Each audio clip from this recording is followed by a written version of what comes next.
Dear students, let us start the discussion on 05th April 2016 newspaper. The first article is related to the criminal justice system and Madhav Menon recommendations onto this. In your answer, you can use the name of the Madhav Menon with regard to judicial reforms are concerned. He is an authority on the subject. There is also a committee appointed under his chairmanship with regard to the reforms related to the criminal justice delivery in India. So in this context, what are the objectives of the criminal justice system? One is to protect the people, their life and property. And the second is to act as a deterrence for the people not to go for the crime. In India, this deterrence effect is coming down. The reasons include huge pending cases, and the second is very low conviction rate due to tardy judicial process. So that's the reason why people are not afraid of law. So in this context, many of the countries also went through the same phase. So what are the various recommendations which are being given? One is, we shall go towards the restorative justice. And the second thing is, the Indian Penal Code, it has to be divided into 4 groups, and only the existing punishment-centered criminal justice delivery system will have to be confined to a fixed set of cases. So in this case, the differentiated penal codes are, one is social offences code, and then correctional offences code, economic offences code, Indian penal code. The social offences code, it has to be settled through administrative processes without involvement of prison and police intervention. Next is the correctional offences code. It means the punishments up to 3 years can be through correctional offences code. And next is economic offences code, where a severe economic offences that can destabilize the country. So they have to be dealt in such a way that economic offences shall be unremunerative, even including corruption. And after that we have IPC. So here, whatever that deserve a punishment, a severe punishment, a full-fledged warrant trial with all safeguards of a criminal justice system or a criminal trial have to be undertaken. So it means we are diverting the criminal justice or cases away from the judiciary towards the other establishments within the government.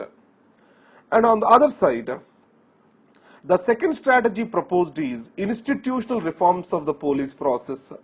So investigation of the crimes, professionalism, rationalization of the court system through use of technology, etc.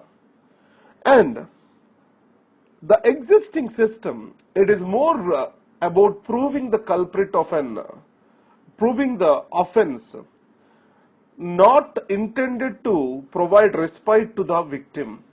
So we have to shift this towards the victim, and all the people have to become a participant, including the community shall become a participant to the criminal justice system.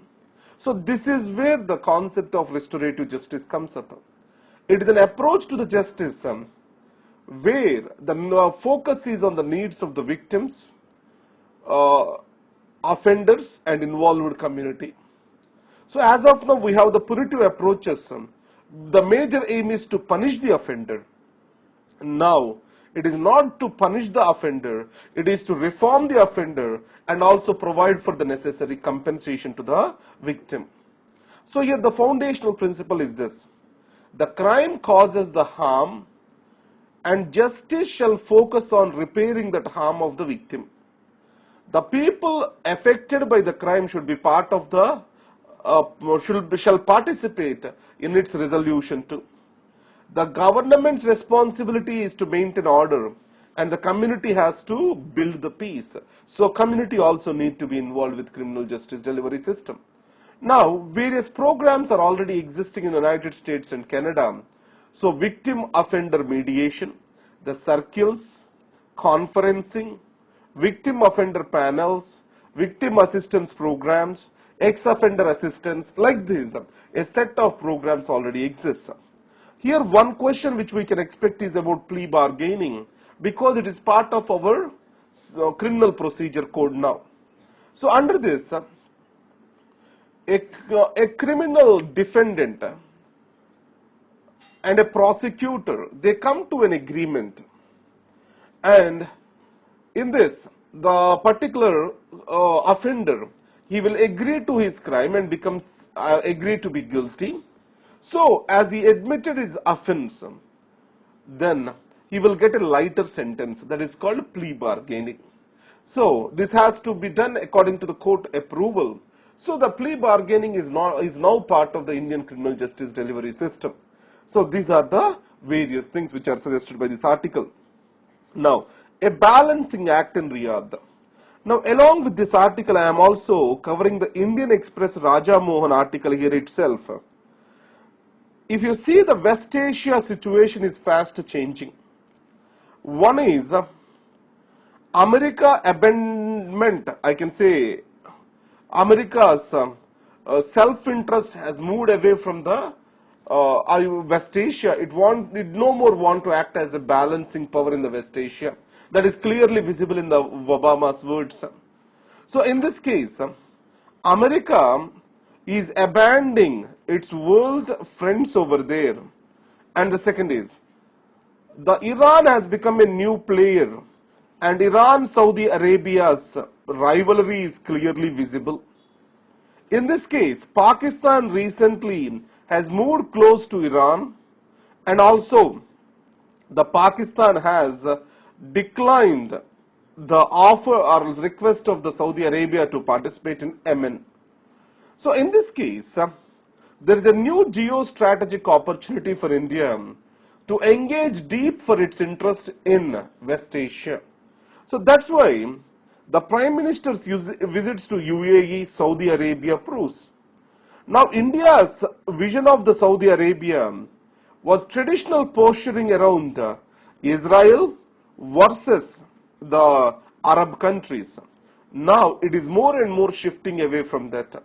So Saudi Arabia is traditionally an energy alliance for India, or else traditionally is a source of energy and remittances to India. Now recently this cooperation has took a new dimension, especially counter-terrorism, cooperation in counter-terrorism and intelligence sharing. So in this context, India is taking altogether a different path. So there are three axes for India's engagement with regard to this. One is related to the leveraging the wealth of the Saudis, or wealth of the West Asia for its growth needs. Next is the terror cooperation, and finally prospects of deepening of defense cooperation with the Gulf states. So one is we can increase our defense sales, economic growth, for that we can take their sovereign funds, and finally that is a terror cooperation. But however, if you carefully observe, Saudi Arabia itself is promoting the Wahhabism, and also it is involved with promoting the terror outfits, I can say, or some people say it as opposition in the case of Syria. So from this, to what extent India's interest will be realized is a major question. Now coming to the tax havens. What is a tax haven is where the tax rates are close to zero. These are called tax havens. So here with many of these tax havens, India has these double taxation avoidance agreements. Now many of the wealthy people, they create suitcase companies. It means the company which do not have a real existence, and conduct certain trade on the papers to save or to show that their money is being spent in some other country. So they paid the taxes over there, so they did not pay in this country. Simply it's a tax evasion technique where the companies are registered in the tax havens, and in the books it is shown that the tax is being paid over there. So in this context, now the Mossack Fonseca, so this company is known for doing this activity building the offshore companies, building the books, etc. for various wealthy people across the world. So its entire database is got leaked. So because of this, many of the heads of the nations, etc., they were involved with stocking their wealth with this company. So in these circumstances, this is called Panama scandal or Panama Papers. We will see how the things evolve from here. Now coming to the e-commerce norms will curb unfair practices. You know that e-commerce policy has come up. It has differentiated into marketplace vendors, inventory placed vendors. So the inventory based e-commerce do not come under the FDI, 100% FDI, and marketplace vendor, it comes under the 100% FDI.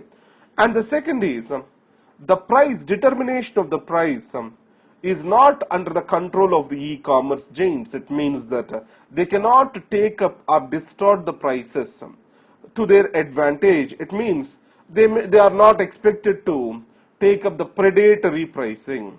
So in this context, what the Commerce Minister argues is it leads to a level playing field between the brick and mortar shops and the online stores.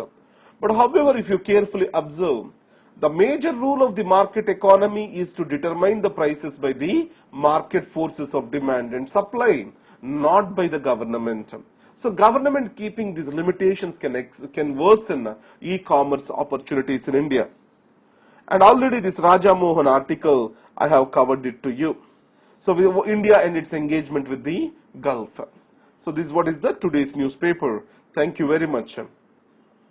All the best.